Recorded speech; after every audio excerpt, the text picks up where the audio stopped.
गिरिडीह जिला से तकरीबन आज 50,000 की संख्या में हैदराबाद में आज प्रवासी मजदूर कार्यरत हैं और मैं पिछले 20 वर्षों से देख रहा हूँ प्रवासी मजदूर को न तो विधायक, न तो सरकार, न सांसदों के द्वारा कोई किसी तरह की मदद नहीं मिली है। मतलब सरकार की गंदी व्यवस्था बताइए।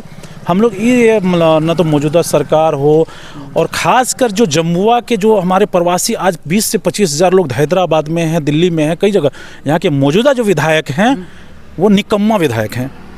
निकम्मा मतलब मैं मीडिया के सामने बोल रहा, वो विधायक निकम्मा विधायक हैं। आपके संगठन में कितने मेंबर हैं ऐसे प्रवासी मजदूर? जी, आज झारखंड एकता समाज, हमारी जो संगठन झारखंड एकता समाज के नाम से है हैदराबाद में, मैं आपको बता सकता हूँ कि 1 लाख लोग संगठन में हैं, जुड़े हैं।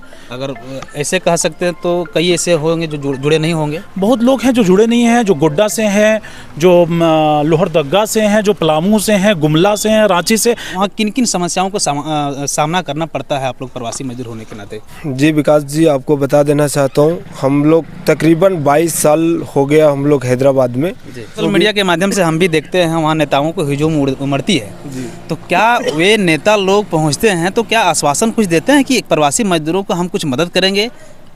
जी सर, हर जो भी नेता जाते हैं सब लोग आश्वासन तो देते क्या हैं। कुछ कभी मिलता है? नहीं, अभी तक तो नहीं मिल पाई है। नमस्कार, जोहार, और आप देख रहे हैं अपना गिरिडीह में विकास यादव। आगामी लोकसभा चुनाव को लेकर के विभिन्न पार्टी अपना अपना रणनीति बना रहे हैं। आपको बता दें कि चुनावी प्रक्रिया को लेकर के नामांकन की प्रक्रिया भी 3 मई को समाप्त हो चुका है और अब विभिन्न पार्टी के नेता प्रत्याशी गांव में जाएंगे और लोगों से वोट मांगने का प्रयास करेंगे।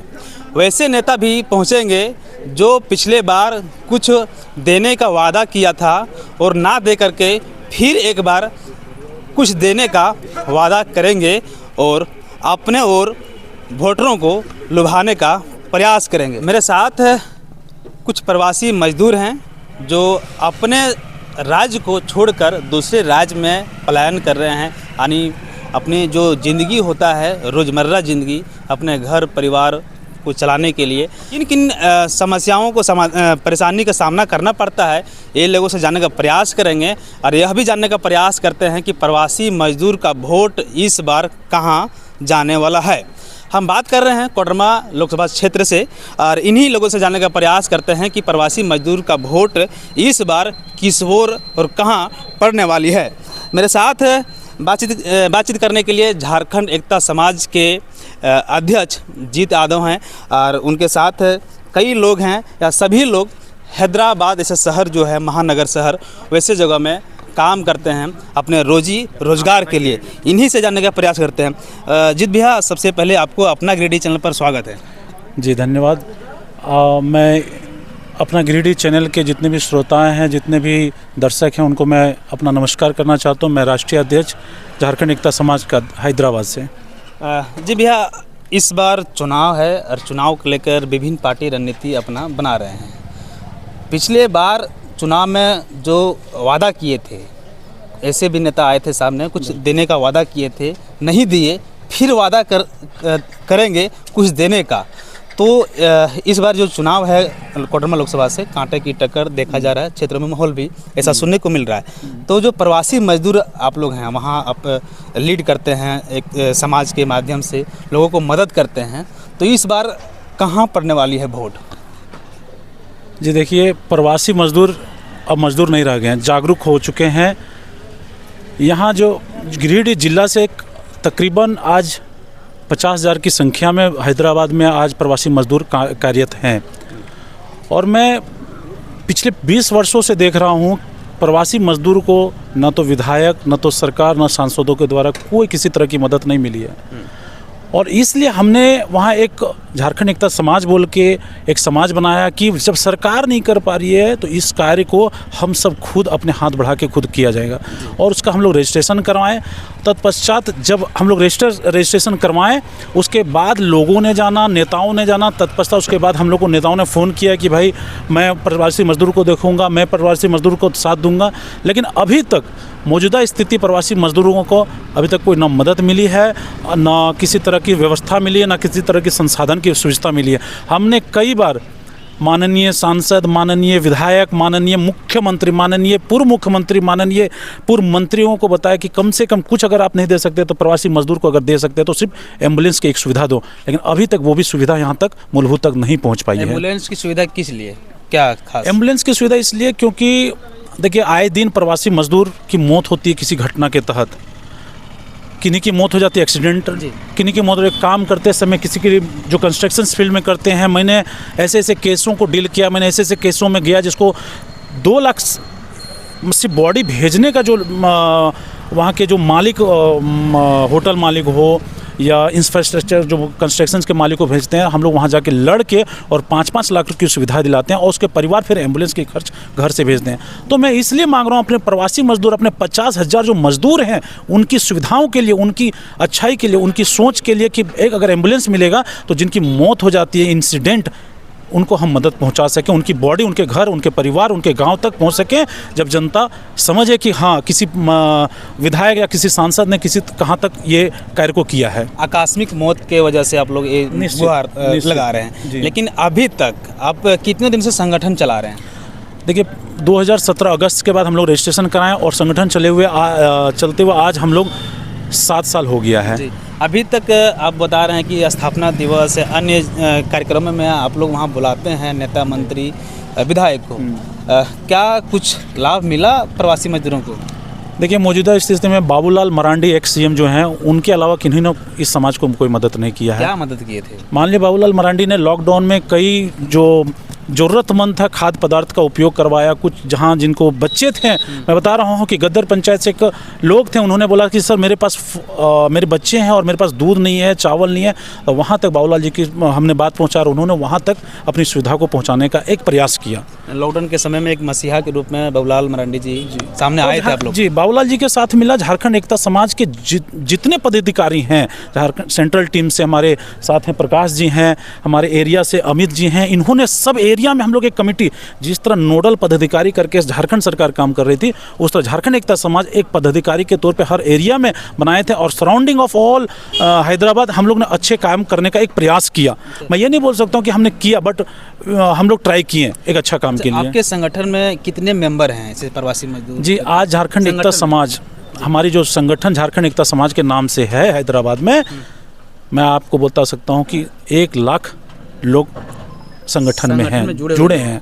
अगर ऐसे कह सकते हैं तो कई ऐसे होंगे जो जुड़े नहीं होंगे? बहुत लोग हैं जो जुड़े नहीं हैं, जो गोड्डा से हैं, जो लोहरदगा से हैं, जो पलामू से हैं, गुमला से हैं, रांची से। ऐसे लोगों से हम लोगों की टच नहीं हो चुकी है। अगर टच होगी तो मैं उन्हें भी जोड़ने का प्रयास करूँगा। तो ये प्रवासी मजदूर का जानने का प्रयास कर रहे हैं और ये एक अमित जी भी हैं जो वहाँ के शायद बताते हैं एरिया अध्यक्ष जो भी होंगे, इनसे जानने का प्रयास करते हैं। अमित जी, वहाँ किन किन समस्याओं को सामना करना पड़ता है आप लोग प्रवासी मजदूर होने के नाते? जी विकास जी, आपको बता देना चाहता हूँ, हम लोग तकरीबन 22 साल हो गया हम लोग हैदराबाद में। पहले तो संगठन नहीं थी तो हम लोग एक दूसरे को जानते भी नहीं थे और पहचानते भी नहीं थे। जब से संगठन बनी है हमारे झारखंड एकता समाज, तब से हम लोगों का एक अलग ही ताकत है और एक लगता है कि हम लोग एक परिवार के साथ रहते हैं। और हमारे जीत भैया का हमेशा मतलब ऐसे ऐसे कार्य रहते हैं जो हम लोगों को मजबूर हो जाना पड़ता है इनको साथ में रहने के लिए। हर काम छोड़ करके, हर धंधा पानी सब छोड़ करके हम लोग जीत भैया का साथ रहने के लिए हमेशा पसंद करते हैं, इसलिए क्योंकि इनका कार्य प्रशंसा रहते हैं, इनका जो कार्य रहते हैं अलग लेवल के रहते हैं। और जो हमारे झारखंड का विधायक या सांसद करना चाहिए वो हमारे जीत भैया करते हैं। वहाँ पर अगर अभी थोड़े दिन का पूर्व बात बता रहे हैं, 2023 का बात बता रहे, 22 का, एक भीमतरी गाँव प्रखंड का निवासी वहाँ एक्सीडेंट, लक्ष्मण राय जी का एक्सीडेंट हो गया था। तो वहाँ पर वहाँ का लोकल हम लोग को पहचानने से इनकार कर दे रहे थे और हम लोग को वैल्यू भी नहीं दे पा रहे थे।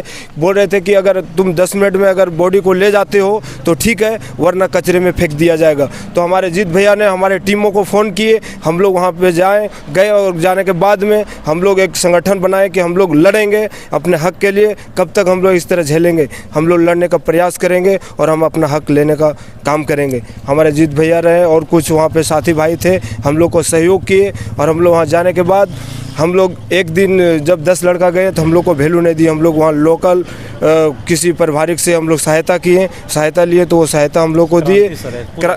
क्रांति सर जी, तो वो हाँ, तो वो हम लोग को सपोर्ट किए कि भाई हम तुम्हारे साथ हैं, तुम मजबूर हो तो तुम्हारा यही, इसके साथ में हम तुम्हारे को सहायता करेंगे, जितना संभव प्रयास हो सके हम तुम्हारे सहायता के लिए। बहुत तरह के जो है सामना करना पड़ता है, बहुत तरह का सामना करना पड़ता है। आप लोग स्थापना के दिवस हम लोग देखते हैं। एक चीज़ और बता देते विकास जी, तो हम लोग उस दिन जब धरना पर बैठ गए, बोल रहे कि एक आदमी मर गया, आप इसका कीमत नहीं दे सकते हो, आप इनके कीमत नहीं दे सकते हो, इनकी जीवन की कीमत अनमोल है, आप इनकी खर्चा जो है सो दे दीजिए, इनके बाल बच्चा, इनके पार्थिव शरीर के गांव पहुंच जाए, उसी में हम लोग का खुशी है। और उसी में हम दरमियान में आप लोग किसी नेता से संपर्क करते हैं? यहाँ लोकल नेता जो झारखंड के अपने हम लोग का साल में एक बार स्थापना दिवस होती है 29 जुलाई को, तो हम लोग हर नेता से प्रयास करते हैं कि बुलाया जाए, उन लोग हम लोग का अगर दुख दर्द सुने और सपोर्ट करने के लिए इच्छुक होंगे तो हम लोग की खुशी की बात। सोशल मीडिया के माध्यम से हम भी देखते हैं वहाँ नेताओं को हुजूम उमड़ती है, तो क्या वे नेता लोग पहुँचते हैं तो क्या आश्वासन कुछ देते हैं कि प्रवासी मजदूरों को हम कुछ मदद करेंगे? जी सर, हर जो भी नेता जाते हैं सब लोग आश्वासन देते हैं। क्या कुछ कभी मिलता है? नहीं, अभी तक तो नहीं मिल पाई है। और हम लोग आशा भी अब टूट जा रहा है, क्योंकि जब 2-3 बार हो गया और हम लोग इतना खर्चा करके हम लोग इतना इच्छा से बुलाते हैं यहाँ से, क्योंकि हम लोग का भी एक मान सम्मान रहे, हम लोगों का प्रवासी के लिए एक अलग इच्छा बने, तो वो चीज़ नहीं हो पा रही है। झारखंड के तमाम नेताओं को आप लोग स्थापना दिवस के अवसर पे अन्य कार्यक्रमों में आप लोग वहाँ बुलाते हैं, लेकिन कोई फलाफल आप लोग को नहीं मिलता है। कुछ नहीं। अब आगामी लोकसभा चुनाव है, मतदान होना है, तो इस बार आप लोग का वोट, प्रवासी मजदूर का वोट कहाँ जाने वाला है? हम विकास भाई एक चीज़ और बता देना चाहता हूँ, हम प्रवासी जितने हैं हम लोग सोच लिए हैं और ठान भी लिए हैं कि हम प्रवासियों के लिए जो हमारे साथ खड़े रहेंगे, हमारे सहायता में, हमारे सुख दुख में साथ देंगे, उनके लिए हम लोग भी 24 घंटा खड़ा रहेंगे। अन्यथा हम किसी को वोट नहीं करेंगे। अन्यथा हम कोई दिन में हम लोग प्लान कर रहे हैं, झारखंड एकता समाज से हम लोग MP का गठन करेंगे। जिस तरह जयराम महतो जी जिस तरह से अपना पार्टी बनाए, उसी तरह से हम लोग भी बनाने का प्रयास करेंगे। आप लोग भी पार्टी बनाने का प्रयास सोच रहे हैं? बिल्कुल करेंगे। जब हमारे समाज में अगर किसी तरह से त्रुटि आ जाएगी और कोई साथ नहीं देंगे तो हम मजबूर होकर के अपना तो जरूर करेंगे अपना बचाव के लिए। हमारे कोई समाज का व्यक्ति हमारे उभर के आए, कोई MP बने, MLA बने, हम लोग का साथ दे, उसमें हम खुश हैं और उसको वोट करेंगे। चलिए, तो ये है प्रवासी मजदूरों का दुख। माननीय लोग, थोड़ा इन लोगों का भी दर्द सुनिए और समझिए यार, नहीं तो महीने 15 दिन जाकर भी देखिए कि किस तरह प्रवासी मजदूर आपके क्षेत्र के यहाँ के लोग पलायन हो करके किस तरह काम करते हैं अपने घर परिवार माँ बाप को छोड़ करके। तो हम जानने का प्रयास कर रहे हैं कि इस बार जो है आगामी लोकसभा चुनाव है, यहाँ कुछ देने का जो वादा की थी ना दे करके फिर वादा करने के लिए पहुंच रहे हैं। लेकिन मेरे साथ कई प्रवासी मजदूर हैं। अभी हम बात कर रहे हैं या गिरिडीह जिला के मंडरों से। एक समारोह था, समारोह में इन लोग भाई लोग मिले और हम भी यहाँ समारोह में शिरकत होने के लिए पहुँचे हुए थे। भाई साहब, आपका नाम क्या हुआ? अजय कुमार। अजय कुमार जी। क्या इस बार कहाँ मूड है प्रवासी मजदूरों का? देखिए, प्रवासी मजदूर का जो प्रॉब्लम है जी, एक कहावत है कि आवश्यकता ही आविष्कार की जननी होती है, ठीक। तो हमारे जैसे बताए हैं अभिजीत भैया ने, हैदराबाद में बहुत सारे प्रवासी झारखंड के रहते हैं, उनको बहुत सारा प्रॉब्लम होता है। और वैसे कंडीशन में हमारी झारखंड सरकार को ये फोकस नहीं रहता है कि यहाँ के जो प्रवासी हैं हैदराबाद में या कोई और अदर स्टेट में उनको क्या प्रॉब्लम हो रहा है। तो इस तरह से जब ज़रूरत पड़ा, जब वहाँ के प्रवासी के साथ कुछ घटना हुई तो ज़रूरत पड़ा कि नहीं इनको कैसे मदद किया जाए, तो इस तरह से ये संगठन बनाए हैं हमारे जीत भैया जी। और संगठन से उनको मदद भी किया जा रहा है, लेकिन प्रॉब्लम है कि लोग अपने तरफ से कितना मदद कर सकता है जब तक कि गवर्नमेंट का उनके ऊपर मतलब कुछ फोकस ना हो, उनका कुछ हाथ ना हो। हाँ, तो अभी हमारी जो झारखंड सरकार इतने दिन से है, तो हमारे जो अध्यक्ष महोदय जी हैं उनका कहना है कि कोई ध्यान नहीं दे रहे हैं। बाबूलाल मरांडी जी विशेष रूप से फोकस किए हैं। क्या फोकस किए? जैसे कि जब उनको कॉल करते हैं, बहुत सारे MP MLA को कॉल करते हैं, तो उनमें से बहुत सारे जो होते हैं प्रतिनिधि, वो मतलब उनका जो कॉल होता है रिसीव भी नहीं करते हैं, मतलब केयर नहीं करते हैं। मतलब एक होता है ना लापरवाही की, कॉल आया तो आया। और ऐसे में ऐसे कॉल्स को टेकअप करने के लिए जो बाबूलाल मरांडी जी हैं वो विशेष रूप से ध्यान दिए और उन पर मतलब अमल भी किए हैं। तो इस हिसाब से अब नेताओं का कॉल आप लोग को आएगा क्योंकि चुनाव है। हाँ, चुनाव है तो अभी तो सभी का आता है। किस ओर? तो देखिए, जो हम कहने का मतलब है जो हमारे ऊपर ध्यान दे रहे हैं, जो हमारे ऊपर फोकस दे रहे हैं, उन्हीं को हम लोग सपोर्ट कर सकते हैं, उन्हीं पर। हाँ। तो ये प्रवासी मजदूरों से राय लेने का प्रयास कर रहे हैं। जीत भैया, अंतिम सवाल आपसे होगा कि नेता लोग तरह तरह के भाषण दे रहे हैं, कभी प्रवासी मजदूरों के प्रति को भाषण नहीं देते हैं, न कोई सवाल खड़ा करते हैं, न कभी मदद करने का प्रयास करते हैं। तो ऐसे में आप क्या कहना चाहते हैं? देखिए विकास जी, नेता आज मौजूदा में भी चुनाव आया है, चुनाव के समय कई प्रत्याशी ने कॉल किया और इसकी तत्पश्चात जो 5 साल समय गुजरा है, जो आज कॉल कर रहे हैं वो कॉल रिसीव तक नहीं करते थे। जितने प्रवासी मरे, झारखंड एकता समाज के माध्यम, आप हमारे सभी संगठन के लोग हैं और आप भी जुड़े हुए हैं विकास जी, आप देखते होंगे तत्पर हम लोग 20 से 40 हज़ार उस मृत्यु जो हो जाती है उनके परिवार को देते हैं। ये सरकार भी नहीं कर पा रही है, जबकि हम लोग ने सरकार को इस नोटिफिकेशन पर हम लोग बोले कि आप नोटिस कीजिए सर इस पे, फिर भी आज के डेट में भी 20 से 40 हज़ार इस सरकार से देने का ना किसी तरह का हम लोग आशा रख रहे हैं, ना तो इस सक्षम है ये सरकार। तो हम लोग एक मतलब व्यवस्था बोलिए या मतलब सरकार की गंदी व्यवस्था बताइए, हम लोग ये मतलब न तो मौजूदा सरकार हो और ख़ासकर जो जम्मुआ के जो हमारे प्रवासी आज 20 से 25 हज़ार लोग हैदराबाद में हैं, दिल्ली में हैं, कई जगह, यहाँ के मौजूदा जो विधायक हैं वो निकम्मा विधायक हैं। निकम्मा मतलब मैं मीडिया के सामने बोल रहा, वो विधायक निकम्मा विधायक हैं। ये विधायक से आशा रखना और इस विधायक के अपोज में हम लोग 2019 में अगर हम लोगों को अगर सहायता नहीं दिए तो हम लोग इस विधायक के अपोज में हम लोग झारखंड एकता समाज या प्रवासी इनके खिलाफ एक होना चाहिए। कारण क्यों है कि भाई आप उन्हीं को क्यों खिलाफ कर रहे हैं? इसलिए मैं बोल रहा हूँ कि आप अगर मौजूदा विधायक हैं, अगर आप प्रदेश के 19 की बात कर रहे हैं, मैं 24 की बात कर रहा हूँ कि आप अगर प्रदेश के जो जनता कार्यरत हैं, आपके क्षेत्र विधायक इसलिए चुना जाता है कि आप अपने क्षेत्र को प्रतिनिधित्व कर रहे हैं और आप उनकी मदद किया जाए, दुख देखना है। तो मौजूदा स्थिति में कहीं नहीं देख रहे हैं। अभी मैं बताता हूँ, छोटू साहब की मौत हो गई थी 1 महीना बिफोर, हैदराबाद में हम लोग ने बॉडी वहाँ से भेजा। सेकंड डे विनोद सिंह गए, 50,000 रुपये का चेक दिलवाएं और थर्ड डे केदार हाजरा गए तो फ़ोन करके बोले कि उनका डेथ सर्टिफिकेट भेजवाइए। तो ऐसी स्थिति में यार हम लोग एक संगठन चलाते हैं, जैसे भाजपा के संगठन के जो लोग वो भाजपा को वोट करते हैं, कांग्रेस के संगठन को लोग कांग्रेस को वोट करते हैं, जेबीकेएसएस के समर्थन जेबीकेएसएस को सपोर्ट कर रहे हैं। तो यार हम लोग प्रवासी हैं, तो प्रवासी के लोग प्रवासी के लिए जो सोच रखें उसको क्यों नहीं कर सकते हैं? और व्यवस्था या अच्छे के लिए उनको करना भी चाहिए। अगर करेंगे तो हम लोग की मनोबल बढ़ेगी। हम लोगों की कोई किसी तरह की मंशा नहीं है किसी राजनीति को अस्थिर करने की, किसी विधायक को अस्थिर कर, लेकिन उनकी कार्य उनकी क्रियाकलाप ऐसी होती है कि हम लोगों को विरोध अपोज हम लोग को करना पड़ता है। अगर अपोज नहीं करेंगे, लड़ेंगे नहीं, तो हमारा हक नहीं मिलेगा। चलिए अब आखिरी अंतिम सवाल है। कोडरमा लोकसभा से 3 दिग्गज प्रत्याशी सामने आ रहे हैं। एक वो एनडीए अन्नपूर्णा देवी है, इंडिया गठबंधन विनोद सिंह है, और एक झारखंड के नई पार्टी जो है जयराम महतो के जेबीकेएसएस मनोज यादव है।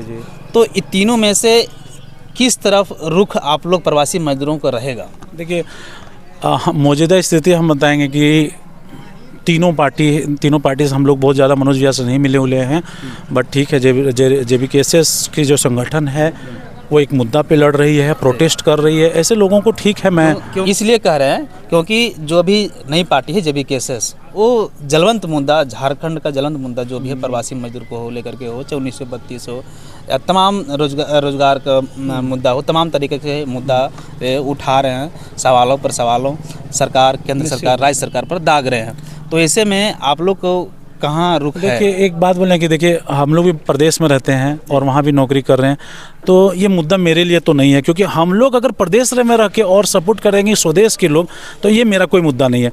जिस तरह अभी तेजस्वी यादव ने 5 लाख 6 लाख नौकरी दिया, केरला के लोग, महाराष्ट्र के लोग, मैं आपको बता सकता हूँ वादे, महाराष्ट्र के लोग ने भी वहाँ नौकरी पाया। तो मैं बोलता हूँ कि यार रोजगार पे फोकस करो ना, ये सब चीज़ जो चलते आती रहती है अपना कार्यकर्ता। लेकिन मैं मौजूदा तो एक अच्छा नेता चुनिएगा तभी ना रोजगार पर या किसी चीज़ पर फोकस होगा। तो नेता यही तो है, जनता ने आज तक नेता अच्छा चुना नहीं है। और मैं आशा करता हूँ भविष्य में कि प्रवासी हो, मूल निवासी हो और यहाँ के लोग एक अच्छे नेता की खोज, और वो खोज सफल हो। मेरा एक शुभकामना है यहाँ की जनता को। तो ये तमाम तरीके जो आप सुने, ये प्रवासी मजदूरों का दुख और दर्द है और किस तरह वहाँ झेलना पड़ता है महानगरों में। तो आपने सुना, आपकी राय जो भी हो कमेंट कर बताइएगा।